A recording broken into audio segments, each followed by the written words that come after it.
John Swan from Green Life is here this evening, and he would like to have an opportunity to address the City Council on the short-term and long-term options that the ownership from Green Life has been looking at this time. And if it's appropriate at this time, I'd like to call Mr. Swan up to address City Council, ma'am. All right. And council, so we can go through this, just so you know, I have let Mr. Swan know he gets at least 10 minutes to make his presentation.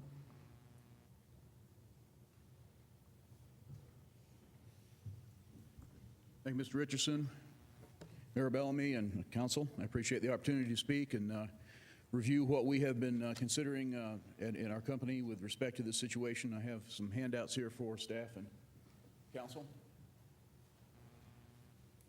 And while I present this, I'll be using the projector. Hopefully, it'll all work the way I need it to give you an idea of what we're talking about here.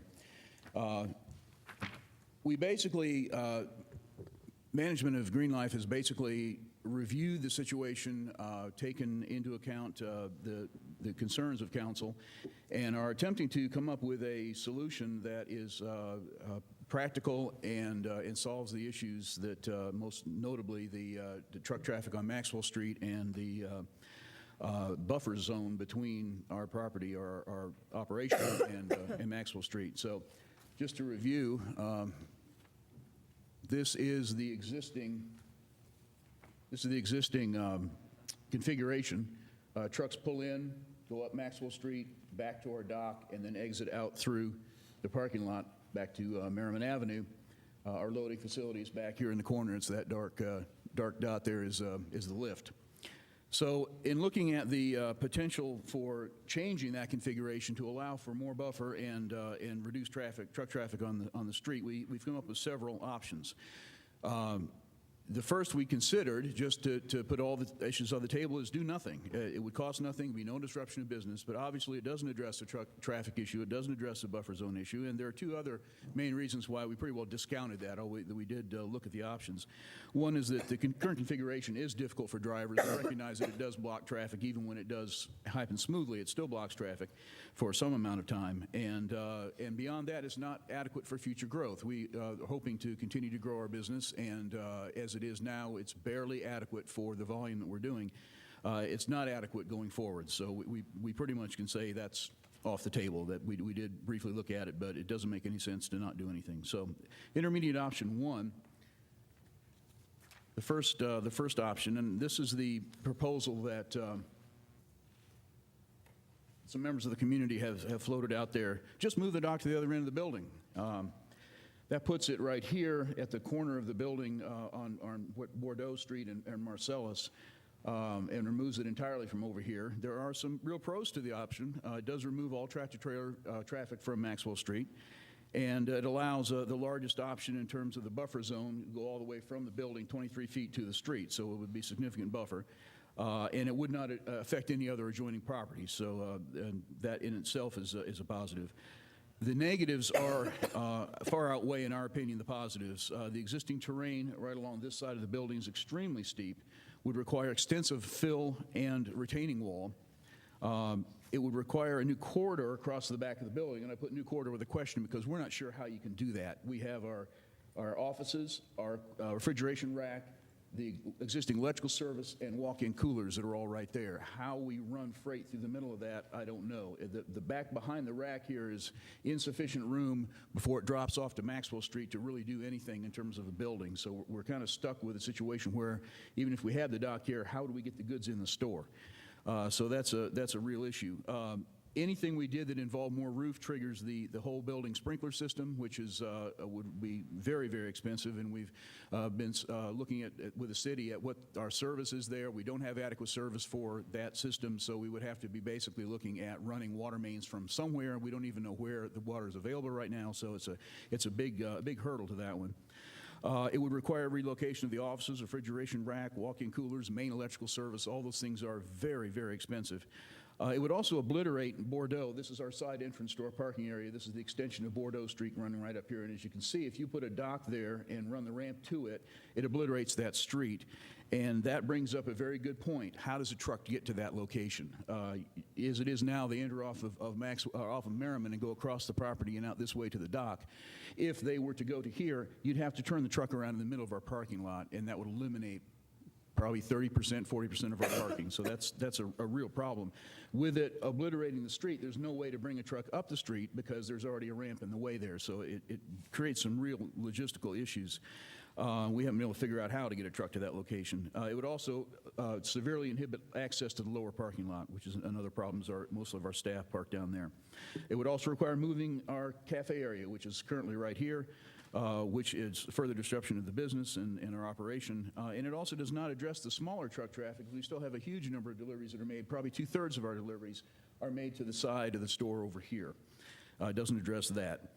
Substantial disruption of business, moving our cafe, reconfiguring the whole back of the store, and it doesn't really affect future growth. We only have room there for one dock, best scenario. We need two at this point to grow the way we need to. The cost estimate is huge. We ballpark, and we haven't done any detailed cost analysis of this. These is estimates. We've talked to some contractors. We have nothing down. We really need to get a full engineering review for any of these options to come up with real numbers. But $400,000 to $500,000. You're talking about moving electrical service, that kind of thing is tremendously expensive. So that's a tough one. It looks good at first blush, but when you look at the details and the ramifications of it, it's very difficult.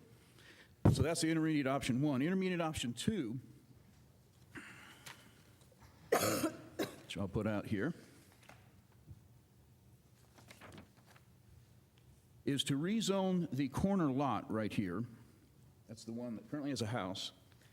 Move or demolish that house, grade and pave the lot, and then realign the loading dock so that trucks could turn before they got to Maxwell Street and then back straight back to the dock here without having to get onto Maxwell Street. So the pros are it removes tractor-trailer traffic from Maxwell Street and allows a little slightly larger buffer zone, continuous 7-foot or so buffer zone along here, whereas now it tapers to nothing. So it is some improvement. The cons are that are fairly significant. It requires rezoning that lot right here, which would require action by council. It requires the cooperation of the landlord. He's got a house there he's rented out, and he's expressed tentative support for helping us with this problem. But we don't have any specifics nailed down about exactly what's going to be involved. Is the house moved? Is it destroyed? What do we do? Another issue that I personally hate to see, it would require the removal of two very large, beautiful poplar oak trees that are right here on the first hand thing I had there. You can see where the trees are in front of that house. If you turn the trucks around right here, obviously the trees would have to go. Sir, may I interrupt you just a second? Mayor, you have a lot to propose to us, and do I understand he has 10 minutes? Yes. He's quickly running out of I'll time. try and go as fast as I can. You know, I was asked to bring all the things here, and that's what I'm trying to do. It would require some disruption of business, and that's an issue. It does not address the smaller truck traffic. We still have small trucks that would have to get back there. And it does not really address future business growth because, again, it leaves us with one dock and we need two. But the cost estimate is more reasonable, $75,000 to $100,000. Option three. This is the first long-term option. This would solve the problem for the long term. This would include what I just spoke about, the first intermediate option, with the sense that we would be turning the trucks around here and not on Maxwell Street. It would involve adding on to our building over here, which we have discussed the potential of adding onto the store for our own purposes. We're maxed out. We cannot handle any more volume than we currently have. Complicating that is there's no point in adding onto the store if we don't add parking because our restricting thing is parking right now. So we're in the process of exploring the option of doing a multi-level deck as part of this addition. And the landlord and we are discussing options with his other properties on Merriman to include all of that in a development that would provide parking for all of those properties. So that would involve some activity off the picture here, but to the left of doing a multi-level parking deck. And that is feasible, I think, and we're trying to look at that as an option. So basically what this does is we move the cafe from where it is right here and make that the loading area. That becomes the loading area. The trucks would back down into the building That would leave the full buffer here, well, not quite the full, because we'd have to do a corridor around the outside of the coolers to get the product from here around the back. This is our kitchen right now and bathrooms and stuff that would be very expensive to move. But the corridor here would be easy to put in. It would give us still a pretty substantial buffer, something along 13 feet. It does remove tractor-trailer traffic from Maxwell. It allows for the larger buffer zone. May not require moving both the trees. One of them may have to. And it does address future growth. The cons, it requires rezoning again, requires the landlord to demolish and move the house. It may or may not require the cutting of 1 or 2 trees. It is not, again, does not address the smaller delivery truck traffic because that's still an issue.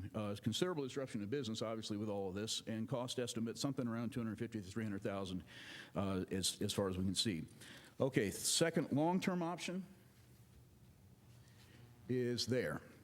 This would be adding on to the building over here as we discussed just now, but instead of having a loading area on this side, it would be under the building here. That would eliminate all truck traffic from Maxwell Street, except for perhaps the service to the trash compactors. What shall I do? Your time's up. We have the handouts. We can always ask you questions. Fair enough. Well, thank you for the opportunity to present these. Want to just say we are interested in solving the problem, and we are glad to work with the city to do so. All right, thank you.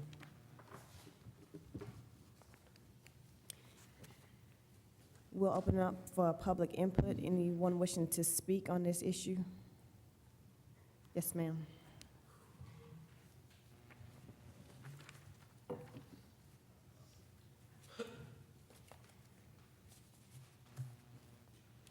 Statement here. My name is Hillary Stewart. I moved to Asheville this summer from Washington, D.C., and I'm currently renting a house directly across from the Green Life loading dock and garbage area on Maxwell Street. At the time I found my present home, the availability of rentals in the area was tight. I was relieved to have found a house that was suitable to my needs, though in the back of my mind I had definite concerns about the commercial property across the street. I grew up in a home in Washington on a quiet residential street that unfortunately shared an alley with the bordering commercial area. I was therefore aware of the potential unpleasantness that I would have to endure living just yards away from Green Life's backside. I was thrilled, though, to be moving to Asheville and away from the noise and stress of big city living. The house was just right, so I went ahead with a year's lease. Little could I have imagined just how relentlessly obnoxious the experience of living across from a busy grocery store's loading dock would be. Because of the alley of my youth, I was familiar with problems of noise, smell, and even rats, but it has been the practically nonstop aspect of the noise that has bothered me so much here. One can't sit on my lovely front porch, even on a Sunday morning, without having to put up with the truck noise and exhaust smells, their big idling engines, and their ever so irritating beep, beep, beep backup noise. Frequently, these trucks are right on the street, not that I find it makes much difference in terms of noise, whether or not they are in their proper position behind the fence. If it weren't for the tall hedge in front of my house, which I have asked my landlord to leave as high as possible to serve as a buffer, I'm confident that I would have tried anything I could have to have gotten out of my lease. As it is, I will do my best to tolerate living here until it runs out. Ultimately, I'm looking for a house to purchase. On numerous occasions, I've thought of how my current rental would be just right if it were ever to come on the market. Of course, I would never actually purchase it, though, because the loading dock garbage area across the street. Having said all this, I must admit I am very fond of Green Life as a store. I shop there quite literally every day. I just can't fathom why the store was designed as it was. There is not a day that has gone by since I have moved here that I haven't wondered why the noisy, unpleasant part of the store wasn't put on the other side of the building where it wouldn't have any impact on the residential street. And I fantasize that maybe somehow this mistake can be rectified and I can live happily ever after in this little house on Maxwell Street. I realize there has been much discussion about the legalities of this issue. I feel remiss for not following it as closely as I might.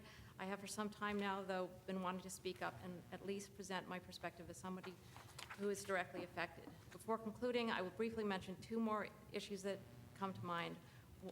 One, my daughter especially wanted me to mention, and that is the extremely bright orange lights that angle their light down our street and into our house. Why, she wanted to know, must they shine like that all night, keeping us from seeing the stars, just like in Washington? And finally, the other thing I wanted to mention also relates to my daughter, who this past summer became all teary over the pathetic Thank you. stumbling. You can submit the rest to the clerk in writing. You can give it to the clerk and we'll read it.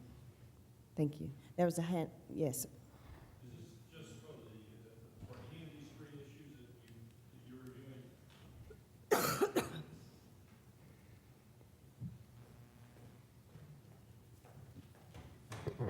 My name is Mike Lewis, and I'm a resident of Asheville. I've been associated with the Coalition of Asheville Neighborhoods since about 1990. I guess in every election since 1994, CAN or representatives of CAN have asked candidates about enforcement.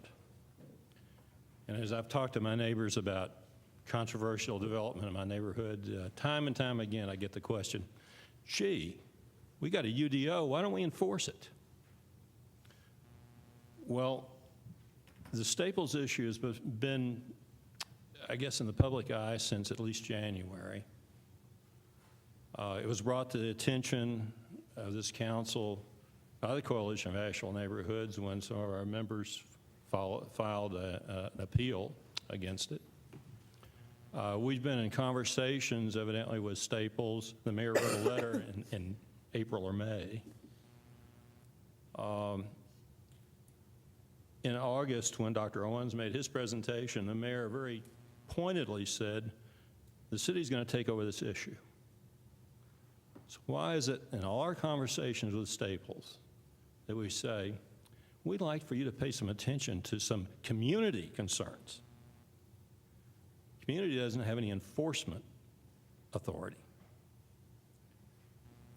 It seems to me that phrasing our case in that way simply weakens the case, makes it appear to Staples that, you know, if it weren't for a few raucous citizens down here, we'd embrace you and welcome you to our city.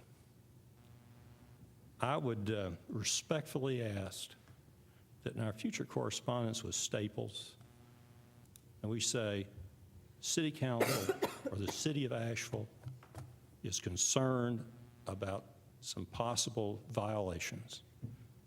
And we'd like action on those, and we'd like to hear from you within 10 days when you expect to put a proposal in front of the City Council and the Planning Department to rectify those violations. Thank you. Anyone else wishing to speak on this matter? Yes, sir.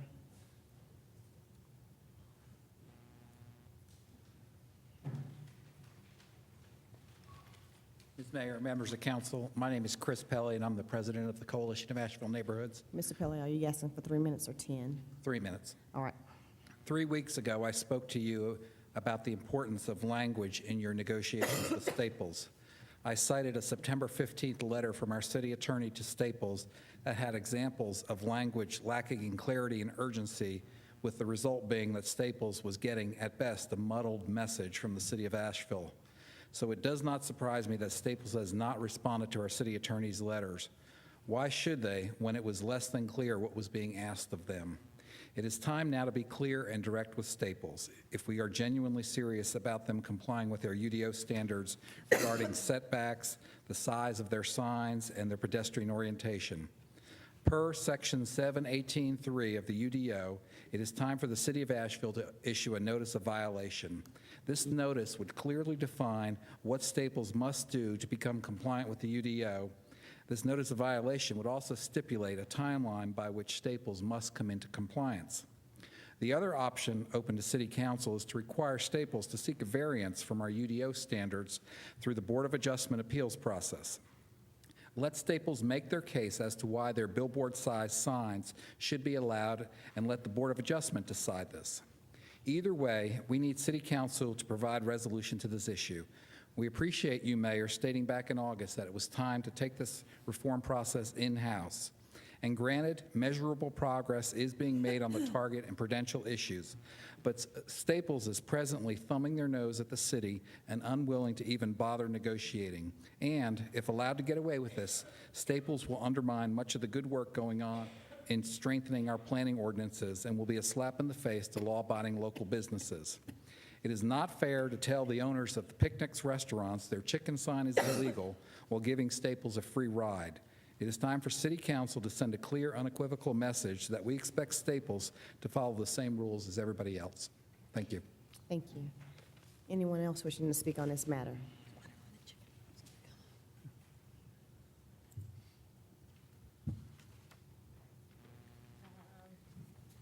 Am I allowed to speak on behalf of my mom? She didn't get to finish. Excuse me? Am I allowed to speak on behalf of my mom? You can speak as an individual. Okay. Just state your name and you can begin. I'm Elsa Stewart, and I'm talking about the green If you would line. say your name one more time so we can get it into records. Elsa Stewart. Thank you. Okay.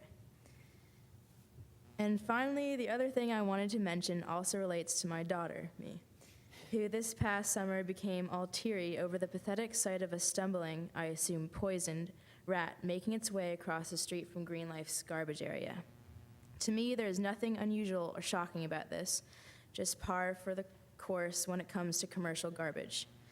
What I do find unusual, almost shockingly so, is the placement of this garbage area. Again, why not on the other side of the building where it wouldn't bother anybody? Okay. Thank you. Anyone else? All right, council. Yes, sir.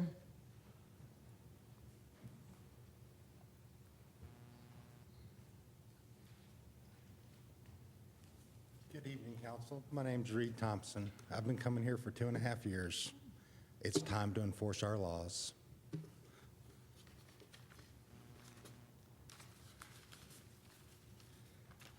We talk about redoing our UDO, and we talk about vegetative buffers. The UDO allows for one level of reduction. They took it from 30% to 20%. You can't go any further than that. Mr. Owens has stated that alternative compliance doesn't work, right? Because they don't have the authority to grant it. This is Sunday at my house. There's the Green Life loading dock. Is it being used? Not that it makes much difference from a noise standpoint. And we have this for vegetative buffer on my street. That's not 20 feet. But we do have some enforcement going on.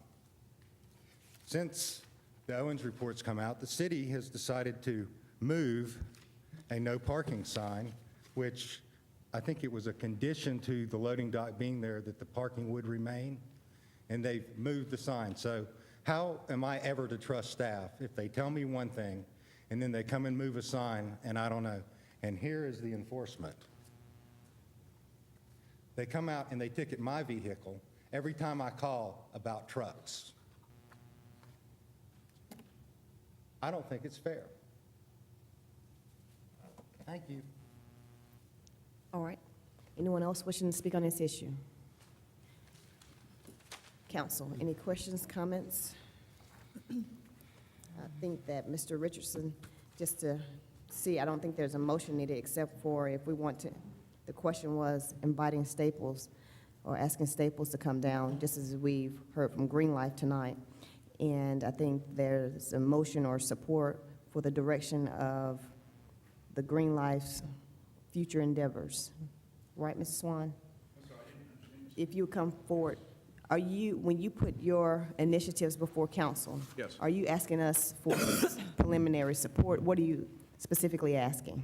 Well, to inform the council of the considerations that we have been making, and yeah, to ask for some direction. Some of these solutions are going to require action by council, and for us to make some planning, we need to have some idea of, is this something that is going to work? We don't really know where council stands on this, and that would be very helpful to get some clarity on where council stands and what you all think about what we proposed here. Okay, thank you. So we'll pick his up since he's here, and we can ask any additional questions that we have. Prudential seems to be already taking care of any questions about the Prudential sign. The next issue that Mr. Richardson outlined is the Green Life issue. Well, we'll do Staples last, I'm sorry. Green Life, Mr. Swain is here. Swan is here, and he's put before us various alternatives and want to know where city council feels about those issues, if we feel, or whatever. You've heard from the public about the issue. So at this time, any questions or comments or motion? Well, Councilman Freeborn. Well, first of all, I want to thank Mr. Swan for bringing in these diagrams, sort of, giving us a visual reference to what the possibilities are. The reality is that keeping the loading dock on the Maxwell side of the building is never going to address all of the concerns that the residents of Maxwell Street have. I mean, a tractor trailer, 20 feet in, it is still going to be just as loud without there being a significant wall to barrier that sound. So I'm not sure if the sound issue is ever going to go away, keeping the buffer, keeping the loading dock on that side. One positive of some of these options is that it would remove the tractor-trailer traffic from Maxwell Street. I think that would be a step in the right direction in terms of an intermediate option. But long-term, the noise, I don't know how we get rid of the noise and if that's ever really going to go away outside of trying to restrict continue to restrict the time in which Green Life receives shipments to a more midday type of atmosphere where the sound of the city is just loud anyway. Looking at the options that put the loading dock on the other side, I think that option number one in terms of getting rid of Bordeaux Street, that doesn't necessarily look like a great intermediate solution. But long-term solution, I'm not exactly sure how logistically you would get a truck to be able to enter into that new construction loading bay under parking alongside the building. Looking at long-term option number two, it still looks like that's going to be really tight trying to get those trucks in there. Too bad Mr. English isn't here. But in terms of long-term, I think that'd probably be the best option to relieve all of the issues that are being faced.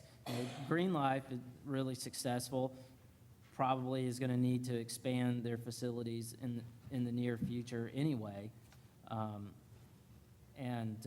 Putting the tractor trailers underneath the building, that will get rid of the noise. It'll get rid of the traffic off of Maxwell Street. That would be my preference for a long-term option. But short-term, nothing looks that great except possibly intermediate option 2 or. I think intermediate option 2. It's really short-term, the only thing we can possibly look to, and that would accomplish one of the two problems being faced over there at the time. Councilwoman Cape. I want to thank you, Mr. Schwan, for doing this, but essentially I think the education is more for your benefit in some ways than ours, because at least from my consideration, my real goals are to support our UDO and our buffer. What we have over there says that if you have these kind of street configurations, we don't need to be having truck traffic on residential streets, and we need to have an adequate buffer of 20 feet. I think that what I see is a lot of the conversations that we've had over the last year or so about the huge expense of moving the loading dock haven't really borne out to be quite as expensive as some of the figures were thrown around initially. And it's exciting to me to think about your expansion on the east side of the building and incorporating the loading docks in there. So I guess I'm still at the place where I was before, which is, love to see the buffer in place as it should be, and the Maxwell Street traffic back to residential, primarily residential traffic. Don't know that I feel like our job is to micromanage how that gets there, but I think that what we were a part of, which I'm glad, is that we helped stimulate your looking at how to do that, and hopefully move in that direction with some sense of what that's going to cost. I don't know if we need to instigate a timeline process of what it means to be intermediate or long-term. How do we fit that? That's really seems to be the question to us as to how this moves forward. I will say that I have been very frustrated with what have seemed to be the intermediate solutions of removing the parking for the residents and ticketing them. That seemed to completely go counter to where I thought we were going last time. And I know I'm still missing why that's happening. So I would like that to stop, and if possible, for Mr. Thompson to be, I'd like to go into council with our council about what our options are in that situation, and don't necessarily want to just go through that right now, but I'd like to talk to our council about that. Continuing, so I'm glad we're doing this process, but I still go back to, I like to see it move to the east side. If that includes expansion, what's that time frame look like? And since I'm spending several $1,000s there a month, I'll just keep helping you get there. Anyway, happy to see you do this. I think it looks like we can somehow come to an understanding, and I'd like council to figure out how we do set some framework around this as to how this moves forward. Vice Mayor? I have a couple of questions for Mr. Swan in terms of some of these ideas. And I know you're trying to get a gauge for us to kind of take it to the next level or not. So question number one, in terms of intermediate option 1 and long-term option 2, which is moving the loading dock away from Maxwell Street. My first question, are those mutually exclusive, or would doing intermediate option 1 help grease the skids for long-term and not be a double cost for that, or would it just, anyway, that's my first question. Okay. It would unfortunately be counterproductive to do that. If we did intermediate option 1 and did the construction over here, to do this option, this truck is under that building, we would have to undo what we just did, which makes no sense economically. And while we're on this, you're right, getting a truck in there is a very big question. How do you get this truck turned around into the dock right there? You may be able to come up Bordeaux, but that also creates issues for some new development that's happening residential on that street. In any event, that intersection is not big enough for a truck to go into from any direction to make any kind of turn. So there's some issues there with respect to the city that if we did move in that direction, we'd have to look at widening that street, reconfiguring that intersection, and those sorts of things. So just to throw that out was one of the aspects of that. But yeah, it would not make sense to do a short-term solution here, number 1, and then come back and try and do the long-term solution in the same place. Okay. The next question is, in terms of long-term option number 2 and the estimated cost at the bottom, is that just a portion of the cost of the whole redevelopment expansion? Yeah, there's a note at the end that addresses that. Basically, yeah, all of the estimates that I've put here are just for the loading facility and don't include the whole project here is a multi-million-dollar project. Okay. It's very, very big. And that is one of the issues to weigh out, in that I would love to have a long-term solution, and nothing would make me happier than to have this controversy gone and for everyone to be happy. That's something that would be wonderful. However, for long-term solution, any of the long-term solutions that move the dock into this area are going to require a much bigger project. It would be in the context of that larger project that would solve the problem.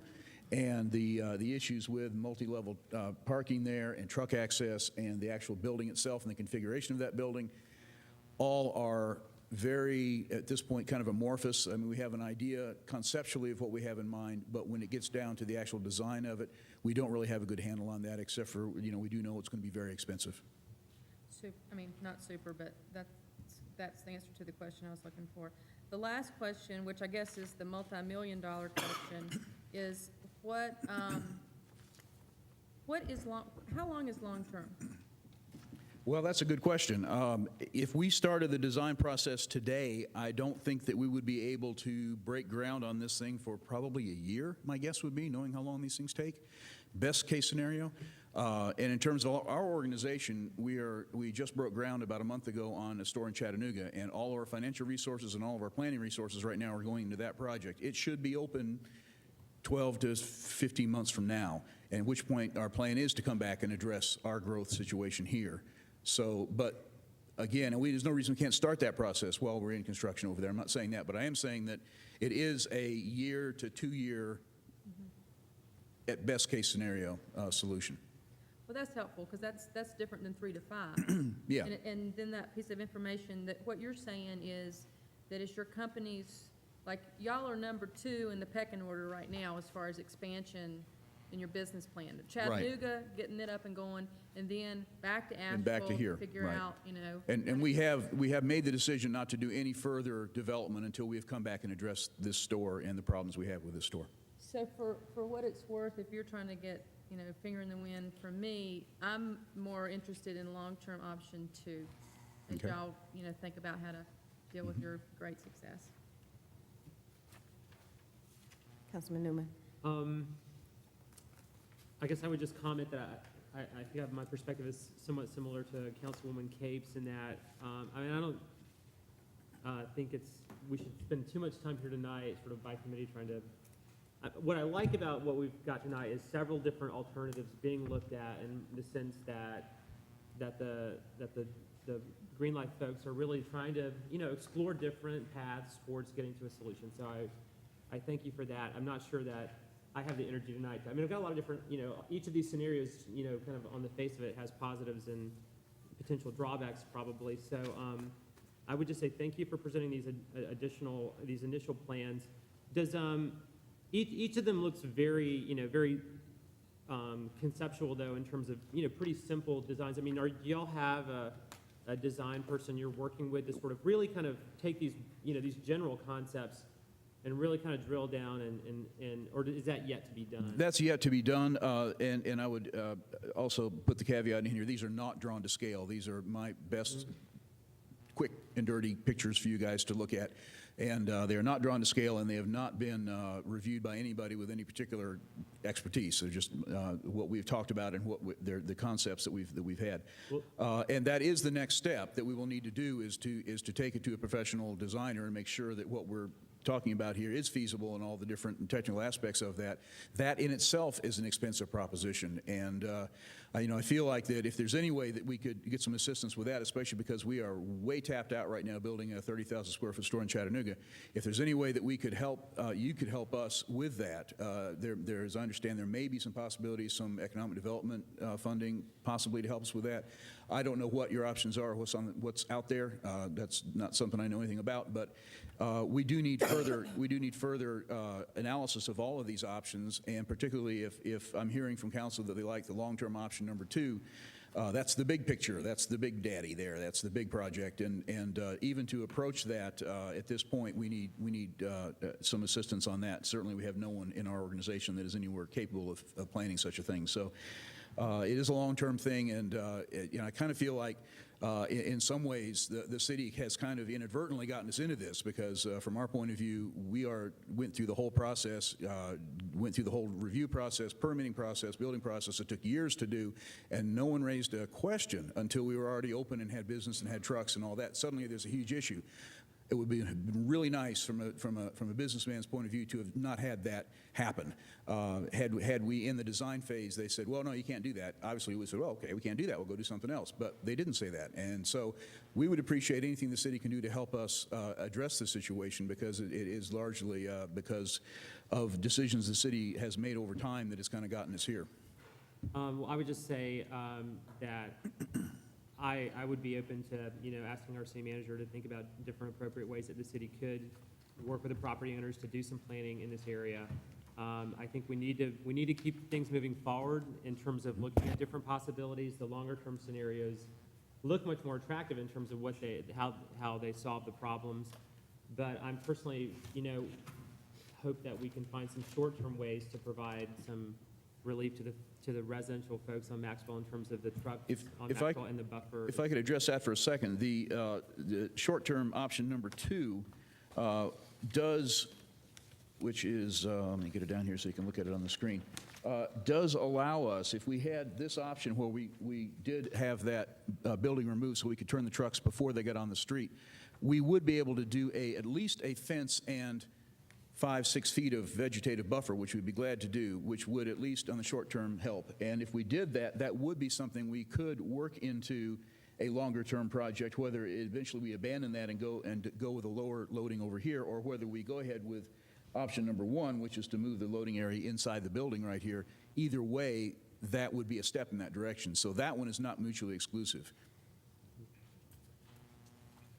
And I would just also say that I also concur with the councilman's comments about the residential parking on Maxwell Street. Councilman Mumpower.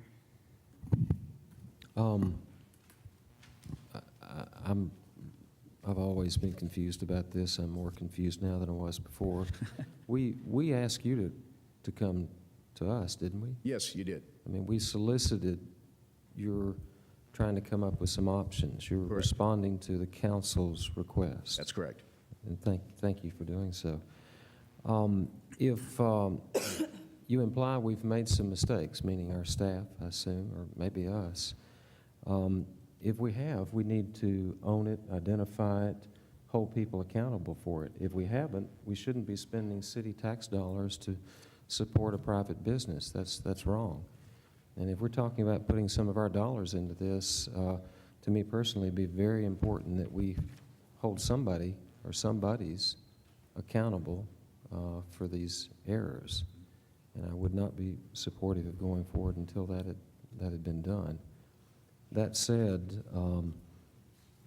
I have a question I'd like to ask you of intermediate option number 2, which is where the point of realism seems to be. You guys don't have hundreds of thousands or millions of dollars laying around from what you say.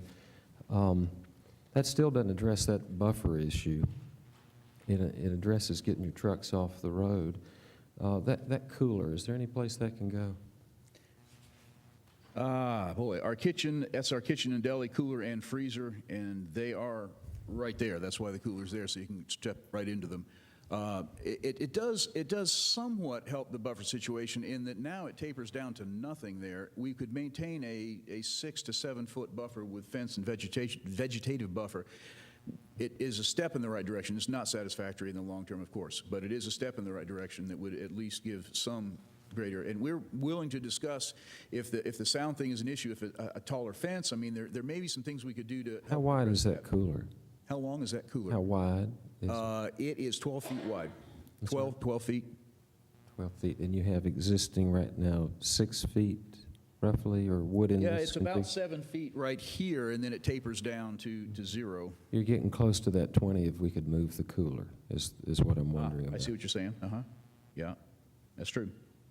Well, we can't commit to anything, but if we'd have to have hearings, so on and so forth. But your willingness to purchase a piece of property, to make some extensive efforts to get us back to a point of law and our governing ordinances, I think this is real. It's near term. We're talking money if we move that cooler, but there are possibilities here, and I'd like to thank you for your effort and say that it would certainly be a personal wish to try to support you toward achieving that, if that be the direction that you all head in. Well, we'll definitely take that into consideration. That moving the cooler there is something that was not part of what we've talked about, but it is possible. Well, I'd have be to think careful, about that. because that's just one voice of counsel. And Yeah, well, it's still something to look at. Yeah. Well, Thank you, we'll take it. Mayor. Thank you. Scott, I have a quick question for you, just to understand something. And Mr. Swan, if you would put that back up for me, please. Intermediate number 2.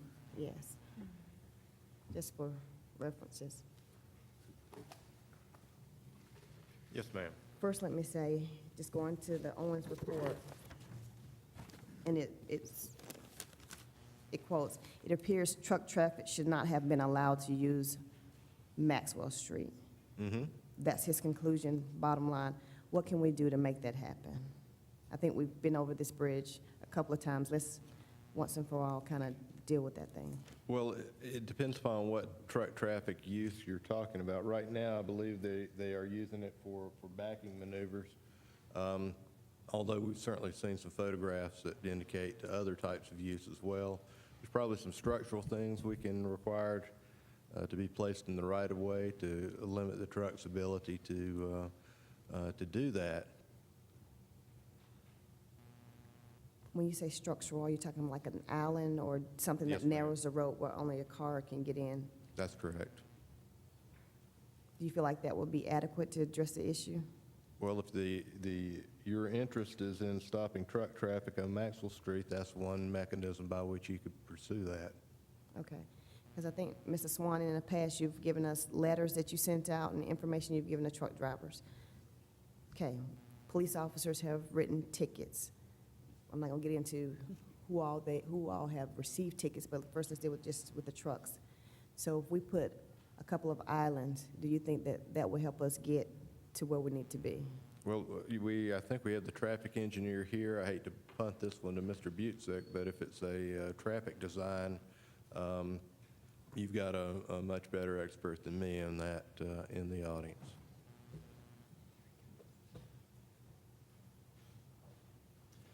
Mayor, to answer your question, I think we could certainly design something that would keep trucks off the street. The concern raised about that in the past is just the viability of the business with that, but we could certainly design something to accomplish that. But I'm clear that we said, well, what we've received is truck traffic should not have been allowed to use Maxwell Street. I think if we go back in the minutes, that we will see what council members have said. We didn't want truck traffic on the street. I just want to be clear that we can do something to stop that. So now I'm going to ask council, is that something we want to ask staff to do? Can I have some Councilwoman Kate. clarification, please? It seems to be several different levels of truck traffic that we're talking about. One of them seems to be these large tractor trailers. But even if we look at this picture right here, we're still looking at trash compactors coming in straight, other trucks. So I just want, as we move forward, to make sure that we're all talking, that we clarify, if we say all trucks, we're saying all trucks. What are we saying so that we at least know what we're talking about? I'm going by All also, trucks. it appears truck traffic should not have been allowed to use Maxwell Street. And this is from the Owens report. And based upon sitting on council, hearing council members saying we don't want truck traffic, I'm taking a Well, truck as a truck. I Has am staff too. endorsed using Maxwell Street for truck traffic in terms of accessing the site or just for backing up purposes? It sounds like, Mr. Swan, if you'll come back up, the truck backing up goes to the sidewalk and not in the street. No, it doesn't. Okay, yeah, I can clarify this if I may. Let me grab the existing plan. This makes it a little bit easier to see. Oops, that's not it. Bear with me here a second.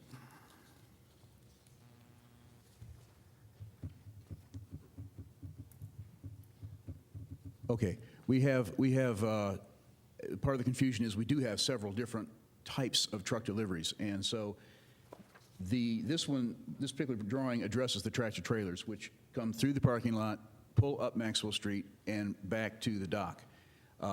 And once in a while, and it is once in a while, it's not often, we get some. We had a turkey order this week that Mr. Thompson showed a picture of the truck going the wrong way on Maxwell Street. He had already pulled up, opened his doors, and was putting product on a pallet off of the truck when we came out and said, "What are you doing?" And he said, "I can't get to that dock. There's no way." Well, we know there is ways because we get 16 trucks a week that do that, but he was already there and already unloading.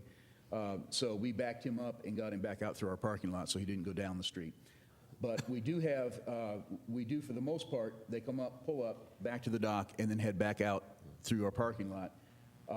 What we have, however, and just so you'll understand the bigger picture here, anything that blocks truck traffic below the intersection of Marcellus wouldn't affect us at all, and we'd be fine with that. That absolutely is a great idea.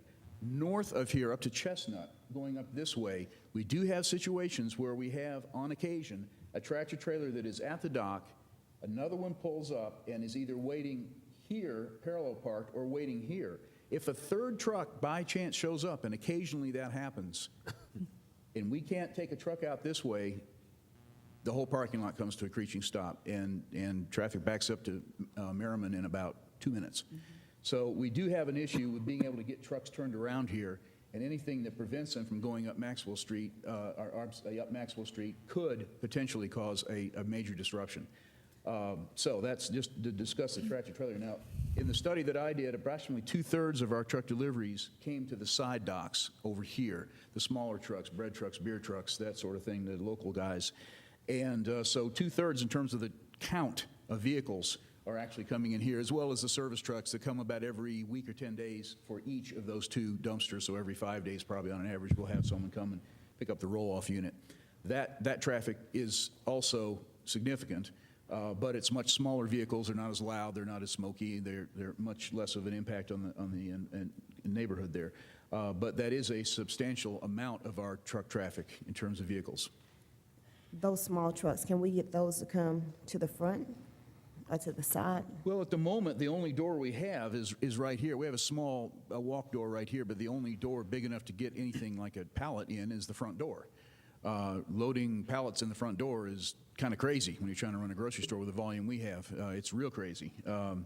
That's why we have the whole loading area there in the back of the store, which I would remind everybody has been that way since the 60s. Since it was an A&P, they loaded in the back of the store here. Of course, the UDO didn't exist then, and the building did change use, so I'm not arguing that. But that was the way they had it configured, and that's why we went with the basic configuration, was to keep the footprint the same and not make any major changes to the lot. There are, as we've seen, very large problems with this side of the building because it drops off 10 to 15 feet right back here, and to get trucks there and get them loaded there is a massive amount of construction, unless it's in the context of redoing the whole building, which would make it more sensible and economically. You answered the question. Thank you. You want to say something? Well, I guess I would say, in terms of a process standpoint, and going back to Carl's question about, I think that different people on council have sort of acknowledged that we do accept some level of accountability for the situation over here. Not trying, we're trying to all go forward on this, not look backward in terms of, how we got here. But, and that I would just say again, I'm open to, being a part of figuring out the solution, and I would be open to, I think there's several ideas here. I'm not going to sit here tonight and figure out which one is the best or most viable, but I would be open to saying if Green Life is willing to work with us in good faith and put some resources forward to look at these possibilities, I'm willing to, meet them halfway on that, and to ask our city manager to look for ways to, kind of drill down on these and do a little bit more, trying to understand the, which of these might be most workable solutions for that area of our town. Councilman Davis. I suspect it may be the hour of the evening or just any number of things. Probably the turkey trailer brings back memories as well. But, I'm sitting here, and what I feel more than anything else, we've got an intolerable situation. If I were the ladies that spoke, I would be most unhappy. And Mr. Thompson, I feel your pain to some small degree. I have been pretty sympathetic to Green Life, being a small business person, and I just, it's a good thing to have in that community. I'm one who has, for a long time, wanted to see a grocery store over there. But I also felt the sting of the allegation of our involvement and culpability in this from Mr. Swan this evening, and I'm frankly not real pleased with that. I'm not real pleased that we don't have a timeline to make option 2 happen if that's going to happen, and I'm not real happy that we're sitting here with no more creative solution than what we got here. We've got a business that's very successful down there, and we got almost a parking lot that won't hold the traffic that goes in there now. Frankly, if we want to do business in town, we're going to have to make it where that we get the business and the neighborhood to cooperate, and I'm afraid that the proposals put out here, frankly, are not going to make that happen.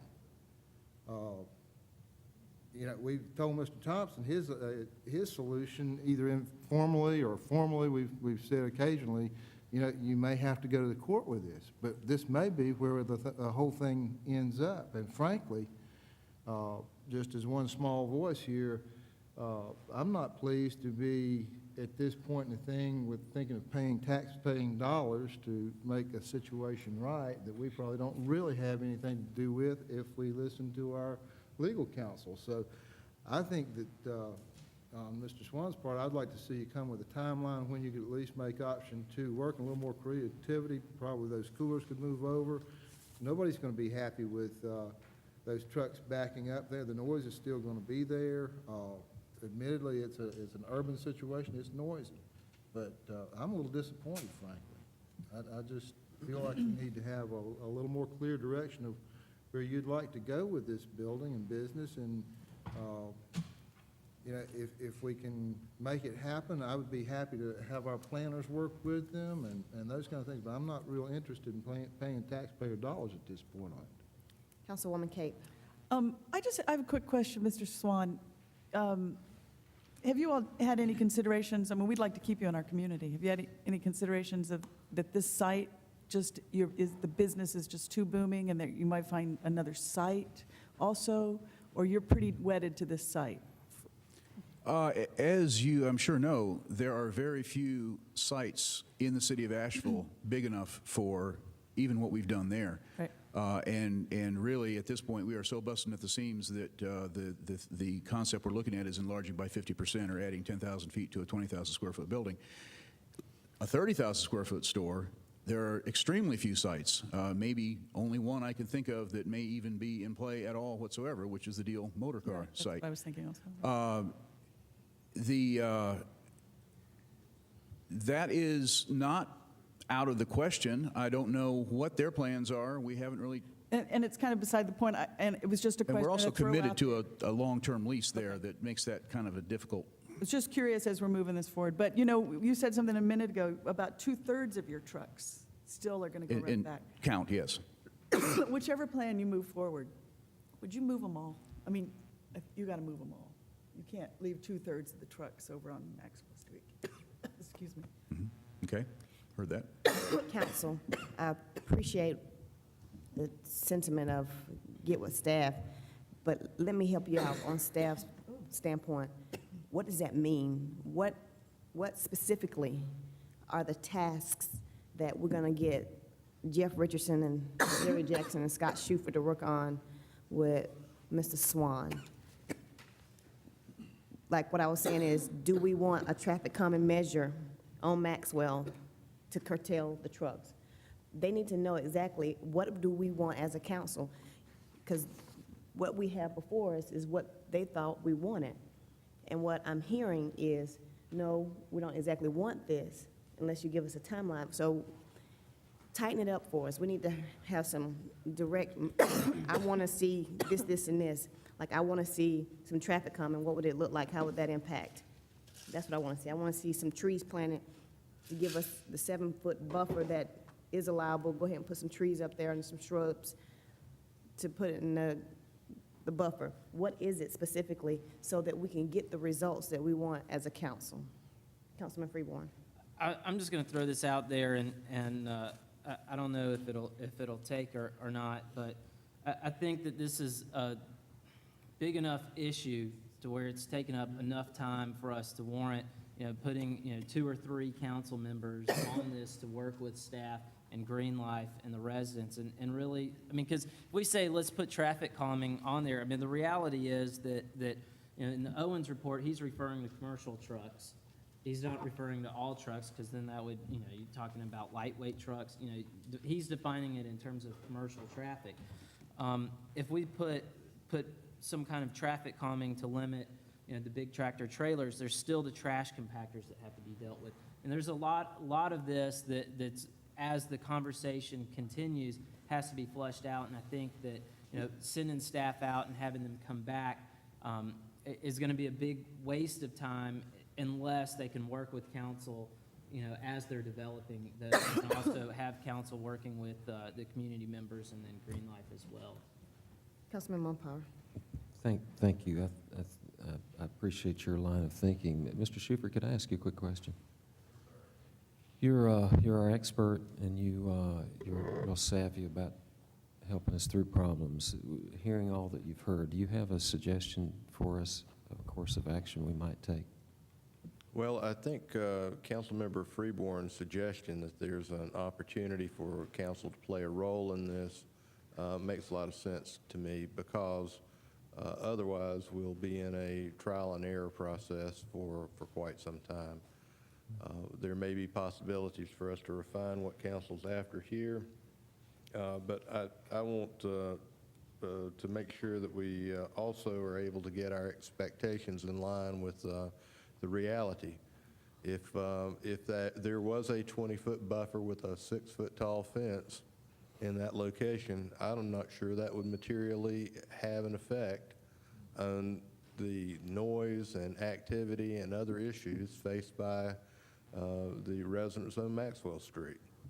So simple code compliance is not necessarily the answer, although I would certainly dispute with Professor Owens about some aspects of his report, and it's whether the site is in compliance or not, but that's a different issue. The issue is, do our development standards put us in a position where we can address some of these problems, and certainly the UDO amendments that I'll be bringing to you will do a better job than what we have in the books right now. But they are going to be more onerous with regard to commercial operations, and that'll be a fact of life that everyone will have to make adjustments to. But I think having a team of council members working with staff so that we can get these expectations fully realized and on the table is a step in the right direction. Well, it sounds like Councilman Freeborn's provided some guidance, Mayor. I think so, and I'll take them. It sounds like you're going to be one of the council members who lead the charge. I'm willing to do that. Anyone else? Two's enough. All right, so we'll give you 30, 60 days. You all get together and kind of give us a timeline so we can make sure we put information out to the community about it. All right? Next issue is Staples. Can I just ask one last process question, Mayor? I appreciate the suggestion, Councilman Freeborn. I guess just I think that's a good idea. It's a step in the right direction. I just anticipate that there are going to be technical questions and design questions that, we're going to need some professional help on, and I just want to put that out there because I think that it's going to, as we look at these things, that's going to be there, whether Greenlight can provide some help on that, whether our in-house staff can provide help on that. I just anticipate that will be. It is the goal, it sounds like, I want to be clear so we can all be clear, that Councilman Freeborn offered you, the two of you, to support staff in this endeavor. You two won't have to go out on your own. So along with Scott Schufert and Jeff Richardson, you'll be working with Green Life to find and community to find resolution to these issues, short-term and long-term. That's the charge that you two are committing to. I understand. Be well and conquer. There is one other issue that was raised by two council members in terms of the parking tickets.